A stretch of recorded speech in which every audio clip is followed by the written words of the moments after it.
Hi, my name's Craig Florence. I'm a CPA and I live in Las Vegas, Nevada. I'm 57 years old and I've just recently come back into the church. I'd like to tell you my story, and I'll tell you how important it is to me to tell you this story. If I had people like myself and the Voices of Hope project when I was younger, I think my life would be totally different. I can remember back to when I was 10, 11, 12, having feelings of same-sex attraction. And at that point in time, I thought I was the only one on the planet that had these feelings. And it was a frightening time in my life. I didn't have anybody to turn to, wasn't sure what was going on, wasn't understanding why I had feelings and attractions towards males and not females, and everybody else was having these attractions towards the female. Growing up through my teenage years, I was not athletic, unlike my brother who was very athletic, and so there was a great divide there of wanting to feel more accepted and part of groups and athletics. I started to really have a lot of issues with my self-esteem and my self-worth. I just didn't really connect with who I was. When I graduated high school, off to BYU I went for my college, hoping that things might be a little bit different at college. I had some of my first experiences before I went to college. During college, it was a reprieve for me not to have any experiences. Coming home from college, and while I was at college, I had the impression to serve a mission. So I came home and got myself ready and went and served a mission, and that was a great experience for me. However, sitting on the airplane, coming home from my mission, was probably one of the saddest days of my life. Sitting there thinking about what my future was holding and knowing the feelings I had and what my life was going to be. I had no idea what to hold on to and where to turn. I'd had a great experience on my mission, was able to understand more of myself, get some of my self-esteem back, understand that I needed to learn to like myself, and was kind of on that path. But the minute I got off the airplane, so many things were battering me, and it was a very difficult time coming home. The feelings I had were feelings of being attracted to men and wanting to act on those feelings and have relationships and explore and go out and do things that I shouldn't be doing based upon what I'd been taught in the gospel. And it was a huge conflict for me.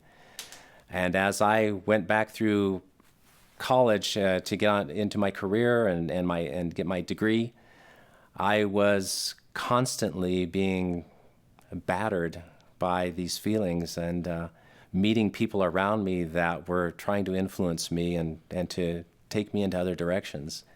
When I finally finished college, I moved back to Southern California where my family lived and was growing up and started a career.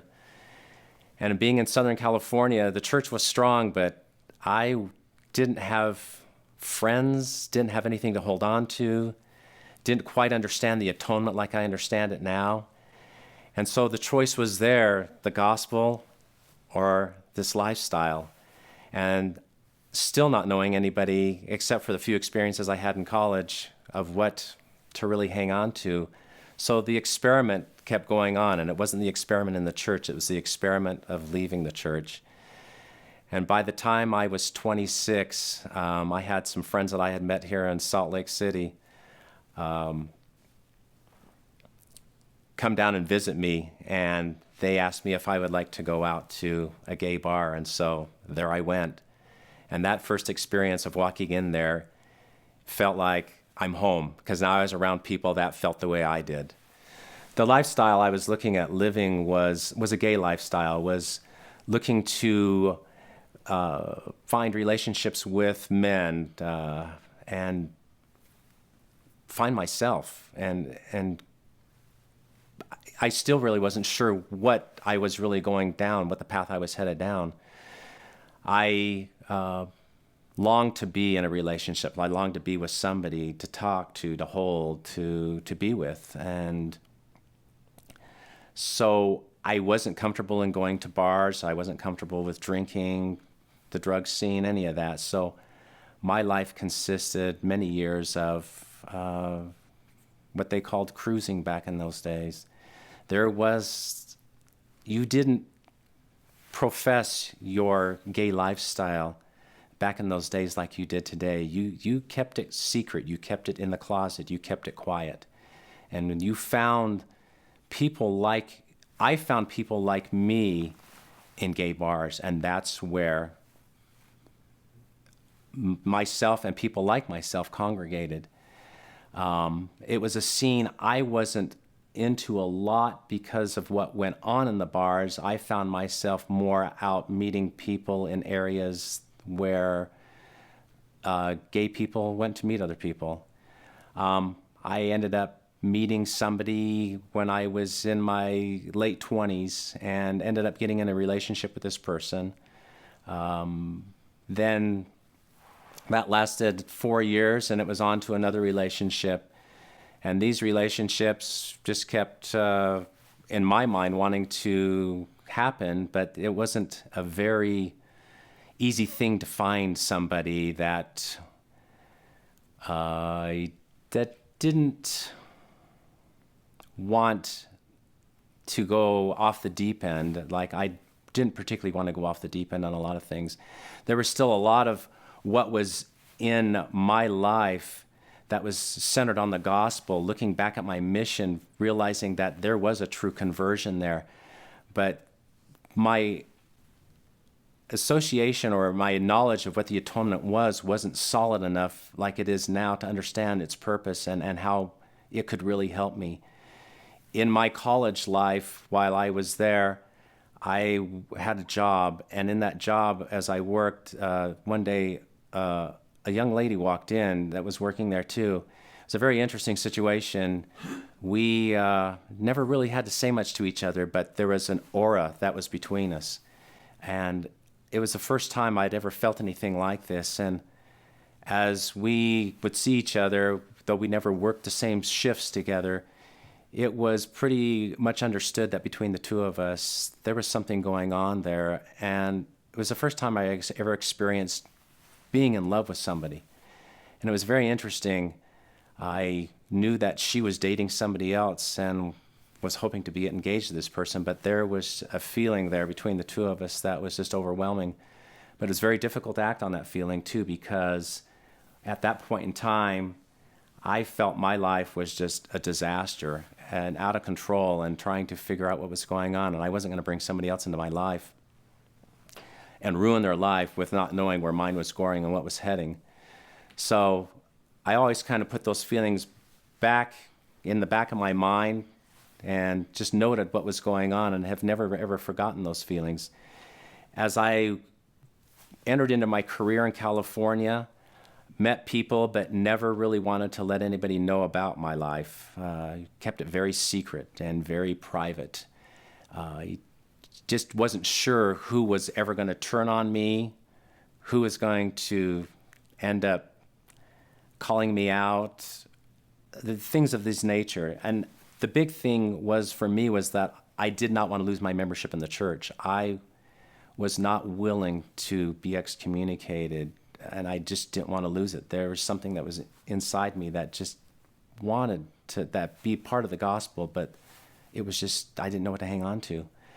I would stop going to church because I didn't like being asked the questions of when you're going to get married and things like that. I've married or having a family or church callings. It just, eventually I felt like someone was going to find out. And at that point in time, if they found out, I felt like I would lose my membership in the church. So I just stopped going, and it just kind of moved off into my own little world.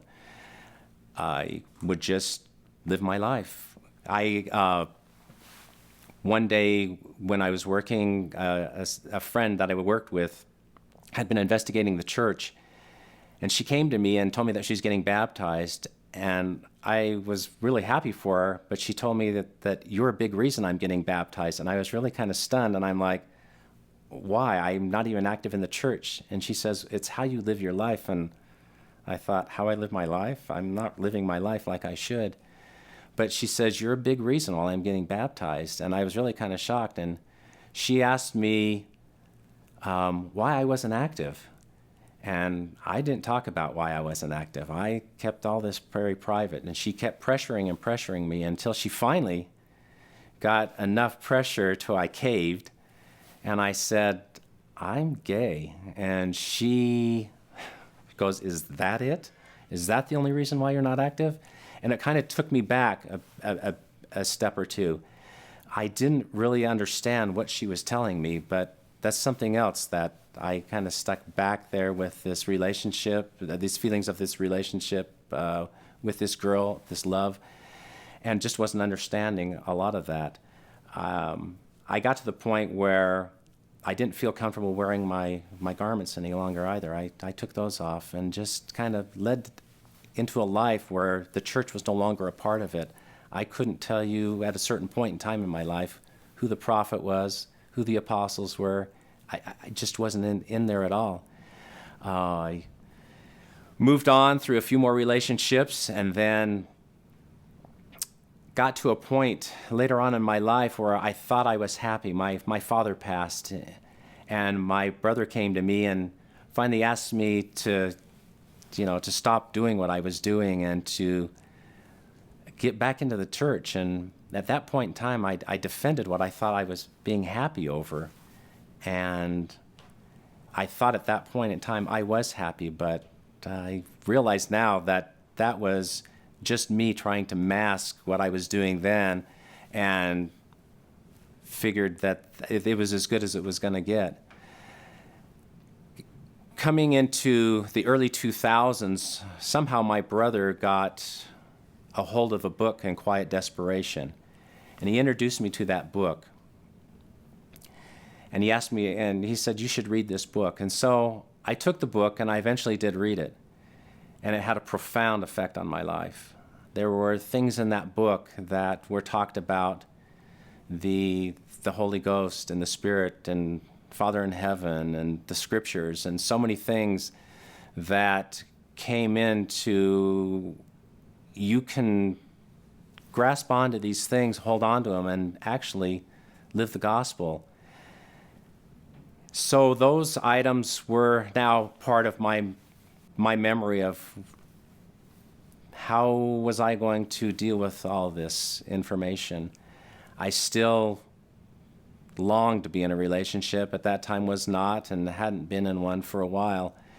The relationships that I was seeking were relationships to be with somebody, to share my life with, to be held and loved and carry on like, in my mind, I thought a normal heterosexual relationship would be, that was trying to translate into a gay relationship. And all these relationships, in looking back, because hindsight now is very 20/20 for me, and then it wasn't, is that all these relationships started with sex. And the sex chain, worked itself into trying to be friends and other levels of a relationship that you try to achieve that would hold a relationship together.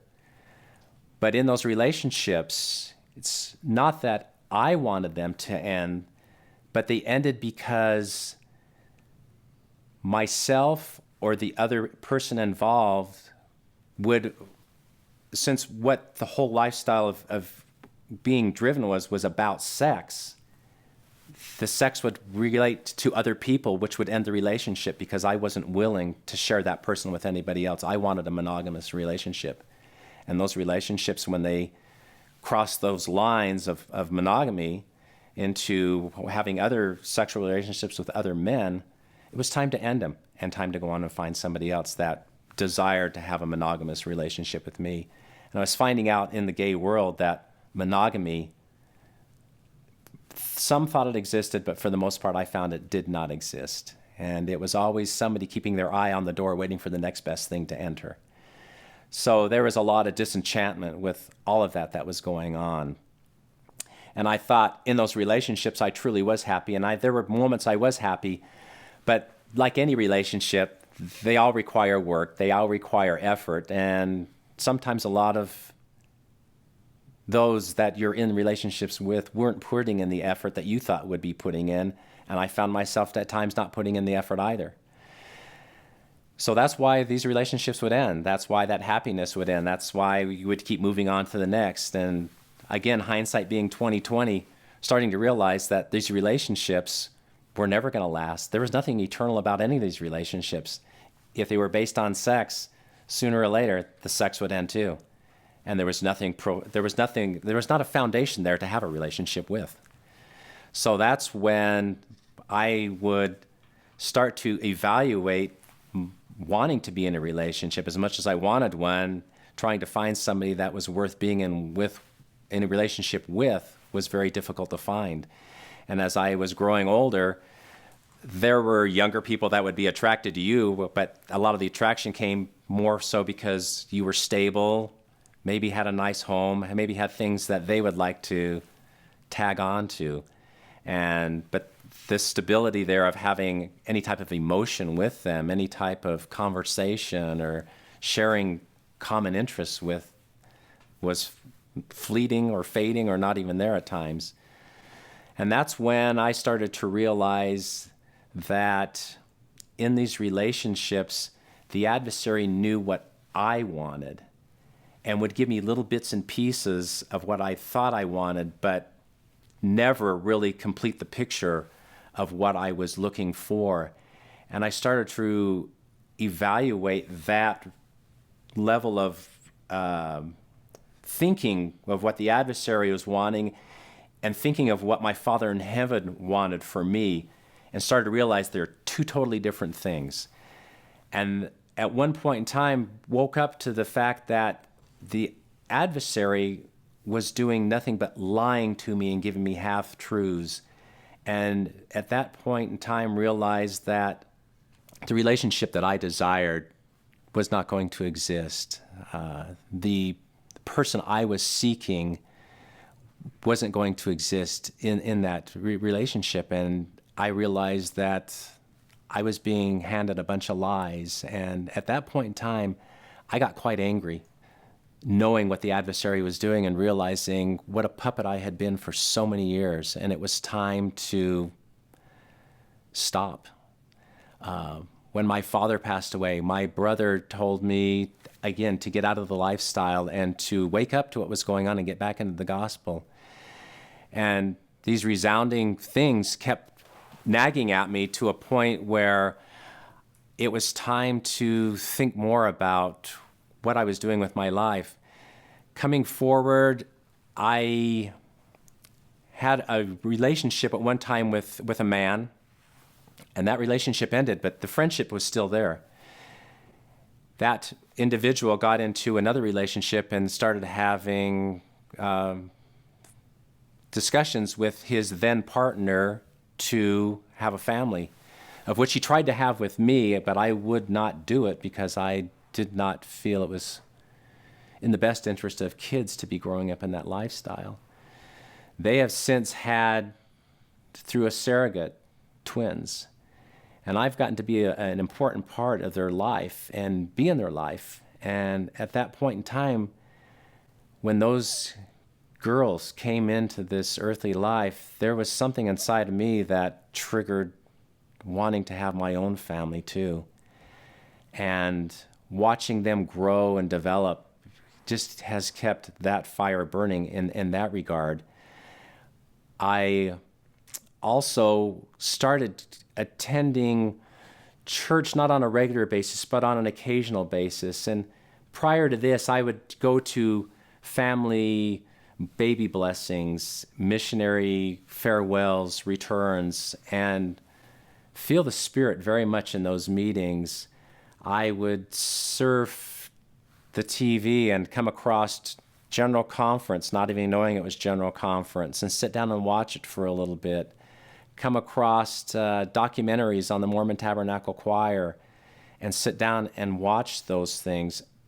And I felt the Spirit incredibly strong in my life, but would continue on with the gay lifestyle and started to realize that there were things about the gospel that were nagging and trying to get me back. I would go to church in the last few years and sit there and have these incredible spiritual experiences in church. And as soon as the closing prayer was said, I was bolting out the door, because at that point in time, I was in total tears, and because the Spirit had been so strong, but I didn't want anybody else to see that. I didn't want to really shake anybody's hand or be a part of any of that. And on one occasion, when I did attend my ward, the bishop came after me outside and stopped and said, "Craig, I'm really glad you're here." And it really touched me that the bishop recognized I was there and knew that it was important enough to come get me. And I kept going back on occasion to sacrament meeting. And I'd come in right when it started, sit in the back, participate as, listening to the talks and the prayers and the songs and singing. And as soon as it was over, walk out the door. That Spirit became so strong for me that it was a yearning that kept bringing me back, that if you want this peace, come back again. And I'd go back and I'd partake of it, go back and live the lifestyle, and then want a taste of that again and go back. And I kept doing this for a few years, and then all of a sudden I decided that I needed to go on a church history tour. And I took that church history tour and went and wanted to learn more about the early saints and the Restoration. And there was an incredible Spirit there too. As I walked that journey on that trip, and I felt impressed as coming on that trip to come out to the tour director and let her know what I was dealing with.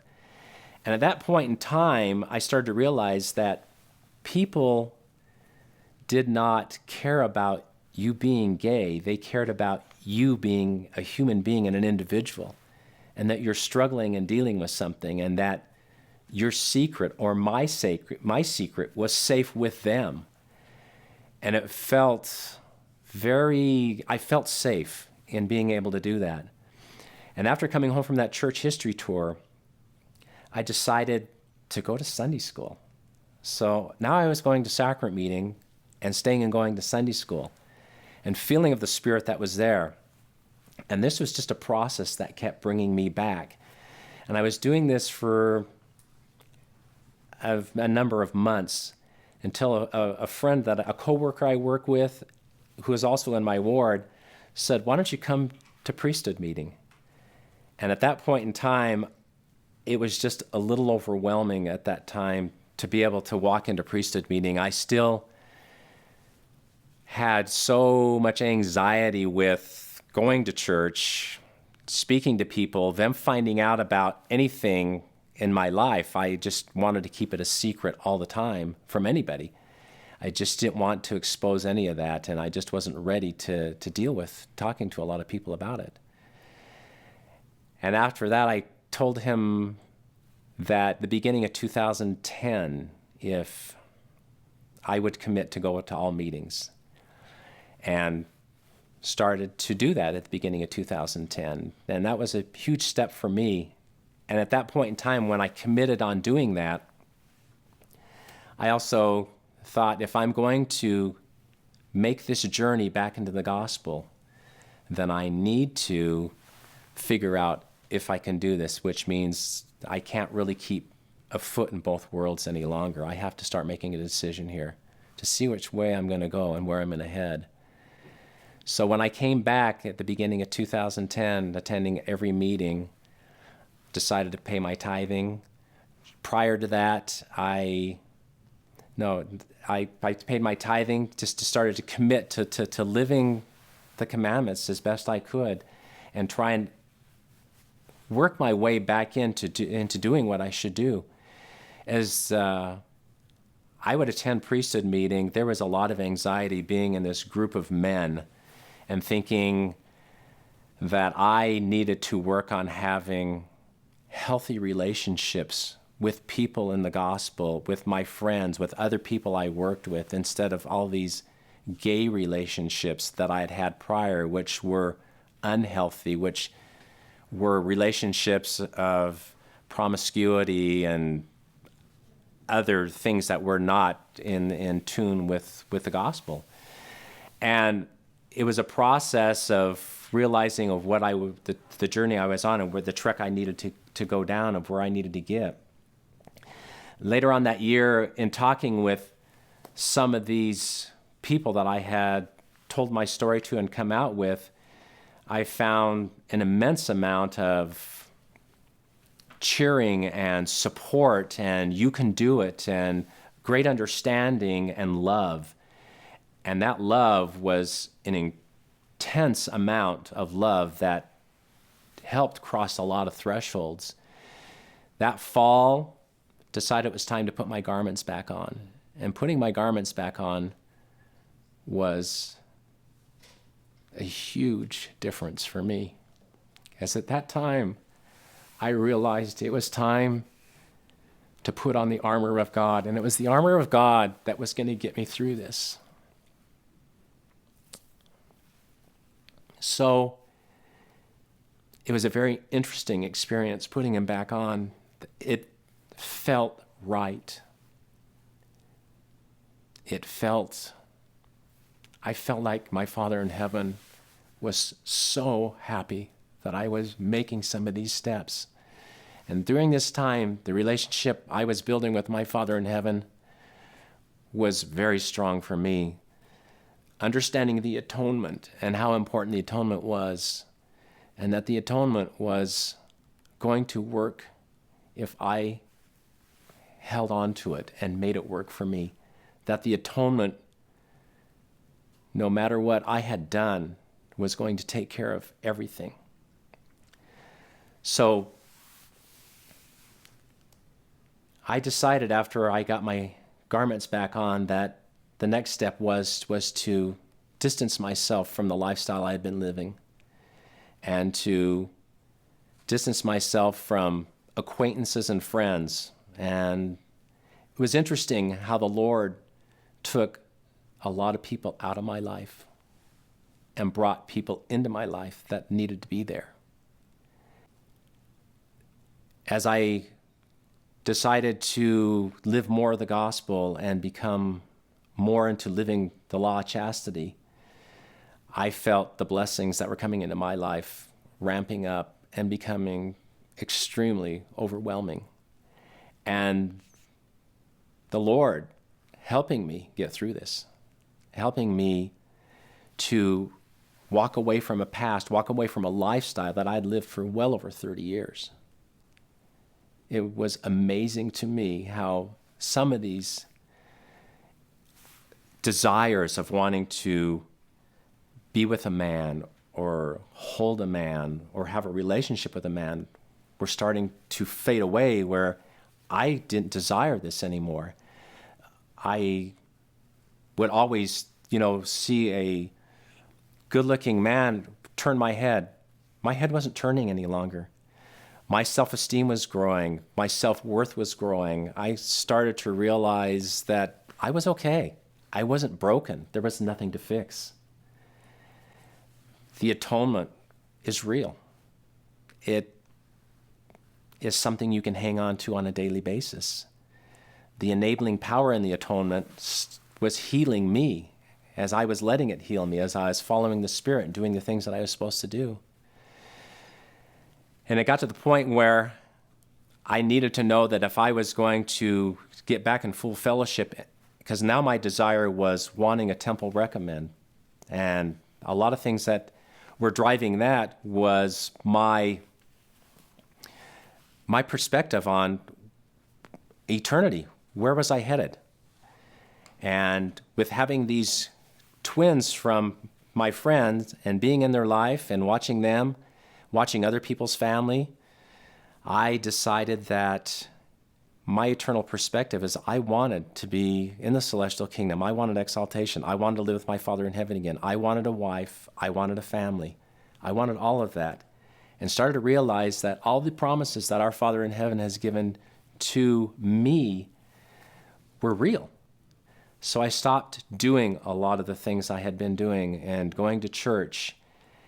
And it had been about 6 months at that time that I had been attending church on a regular basis. I was feeling more comfortable in church and getting to know people and shaking their hands and feeling confident that nobody cared about my lifestyle. They cared about me as an individual and felt their love. And still nobody really knew what was going on with my prior life and what had my past had been. And the bishop called me in one day and wanted to sit down and just get to know me. He says, I've seen you at church and I just want to get to know you. So I sat down there and was, kind of chatting with him in his office. And then it just kind of the Spirit prompted me. It's just like, it's time to unload everything. So here it went. Everything just got laid out on the table. And it kind of surprised me. The bishop's look in his eye. He sat there and said, have you been doing this all on your own? And I said, yeah, there's nobody else that's been helping me. It's just been me and the Lord. And there's not been another soul that I have gone to. There's a few people that know about what I've done, but I haven't sat down and explained everything to them. It's just been me working to get back to this point. And at that point in time, I explained to him what my goal was. My goal was to get my temple recommend back and get in full standing in the church. So it had been a good 6 months since I had not had, since my last sexual encounter, anything of that type. So he says, you can keep it for another 6 months going like this, then we can talk about doing this. But in the meantime, he knew that he needed to talk to the stake president and go through this process of what was going on. And I was very willing at that point in time to sit down and go through this whole process. And so I went through that process of talking to the stake president, of going through and explaining to them what was going on.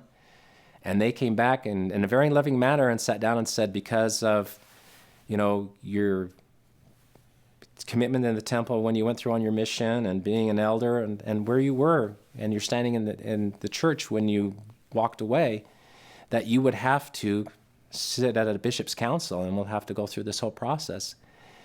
And they were very assuring and loving to me that, it's the process you go through. It's not a punishment. It's how you go through repentance. So I had a lot of fear at that point in time that there was a possibility I could be excommunicated. And that was a big fear of mine, of why I walked away so many years ago, because I did not want to lose my membership in the church. But I was to a point now where if I lost it, I'd fight with everything to get it back, because it meant that much to me now to be back in the gospel. That didn't happen. I just was put on, I think I was put on probation, I think is what they called it. But I went through another 6 months and had an interview with them and got my temple recommend back. And at that point in time, I was still in the mindset of wanting to keep putting on the armor of God. And for me, attending the temple weekly was a must. But the interesting thing in looking back of all these years is that, and I just realized this a couple weeks ago, is the hand of the Lord in my life through all of this journey, knowing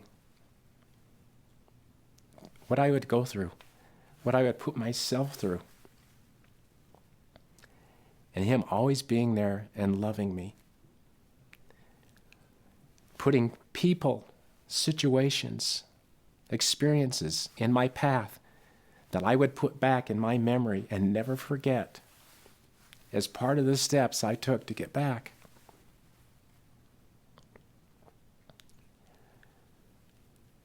And knowing one day that I'd be back.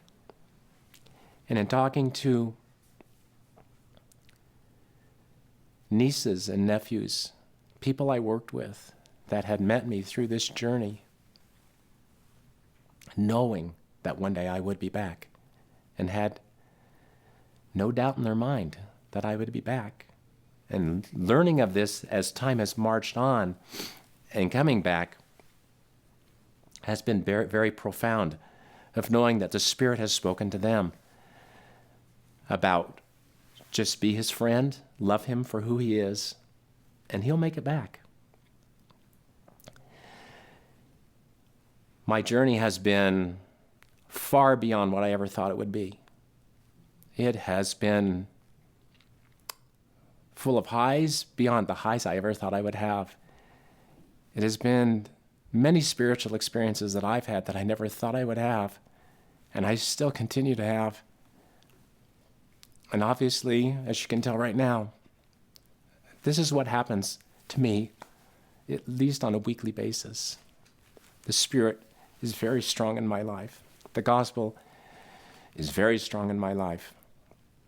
And there isn't a Sunday that doesn't go by that I don't have a huge spiritual experience that builds my testimony and lifts me to keep moving forward, to keep working on the weaknesses that I have, to turn those into the strengths.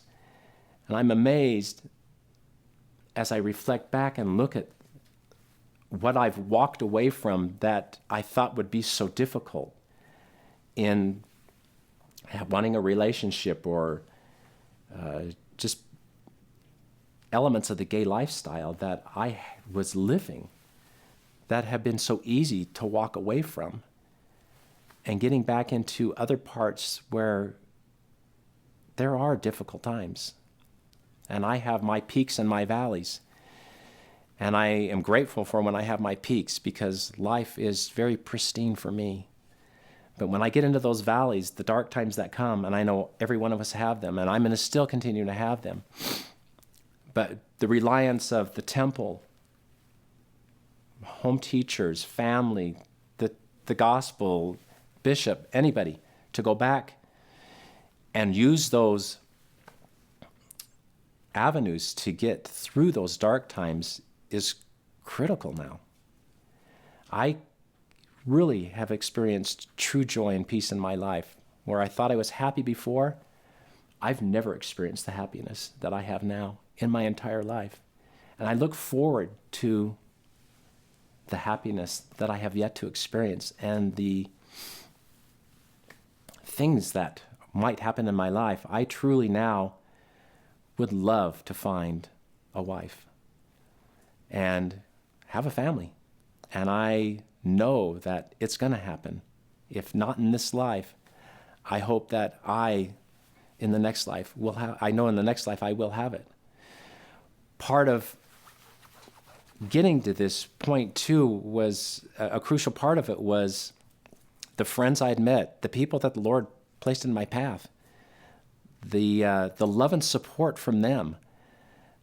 It's very critical. I have a support group that it's key. It's not that I go and talk to them, but the feeling of their love and their cheering constantly to help me move down that path is enormous.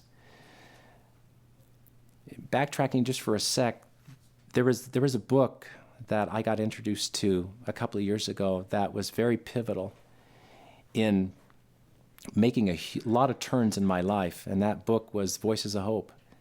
There were stories in there that I had never heard before. And to listen to these people understand the atonement and the relationship with the Savior and with Father in heaven made a huge difference, to know that I could get to that point and have those relationships too. And those relationships are what carry me through on a day-to-day basis. Those relationships help me continue to move forward to my eternal quest of wanting to be with my Father in heaven again. And I've realized that through my experiences that had I had what I've been experiencing now with like Voices of Hope Project and other people that are much more understanding of what this is, back 20, 25 years ago when I was going through it, I think my life would have been amazingly different. And that journey that I took away from the church wouldn't have ever happened. And I really want to be able to help others and pay it forward for what I've learned and gained, to hope that others don't have to go through the pain and heartache I had to go through. An important part of this journey was the people I met along the way, the individuals that were not part of a gay lifestyle, but part of the gospel, that made a huge impact in my life, because I started to realize that they loved me for me, and that my past was my past. It had no bearing on our friendship or our relationship as friends, and that they were willing to love me unconditionally. And that has been very powerful. So looking back at me coming off that airplane that day from my mission, I wished I had access to websites like the Voices of Hope Project, where I could go listen to people's stories and the pain that they felt and the things that they were going through, and feel of their strength and their spirit in relying on the atonement and on the Lord to help them through things. And knowing that it's a secret you don't need to keep. It's something that, to realize it's not who you are, it's your challenge. As same-sex attraction has been my challenge. Learn to embrace your challenge. Learn to understand your challenge, and learn to know why you have this challenge, because it's here to help you be the person that the Lord wants you to be. It also means talking to people that you trust, that will love you, that will help guide you in the paths that you need to be guided into, and that you can go back and turn to them when you're in your darkest hours, to help you get through those darkest hours, to stay in the gospel and grasp hold of it and stay strong on the path and enjoy life as it's meant to be enjoyed, with the true joy and happiness that our Father in heaven wants for all of us.